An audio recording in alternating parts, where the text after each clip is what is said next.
With AI, every team is asking the same question: do we build it, buy it, or assemble it? AI has unleashed an energy not seen since the internet's dawn. VCs are building. Zuckerberg's back in the trenches. Even Sergey Brin is coding again. In GTM teams, everyone wants in on AI. Some are building internal prompt libraries. Others plan to feed all their data into OpenAI for on-demand assistance.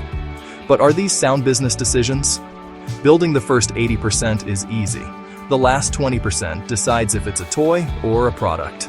At Humantic AI, we've seen it firsthand. Building Mia and Our People AI taught us that guardrails, hallucination control, and data freshness are the real challenges. Why are engineers adopting tools like Cursor or Windsurf? Because even they know buying can beat building. Smart businesses protect core competencies and leverage everything else transactionally. A hedge fund builds algorithms but outsources IT. A phone maker keeps design, outsources hardware. For sales leaders, the problem is rarely finding tools, it's adoption. Sellers are doers, not tinkerers. If they won't use a browser extension inside Salesforce, they won't use a prompt library.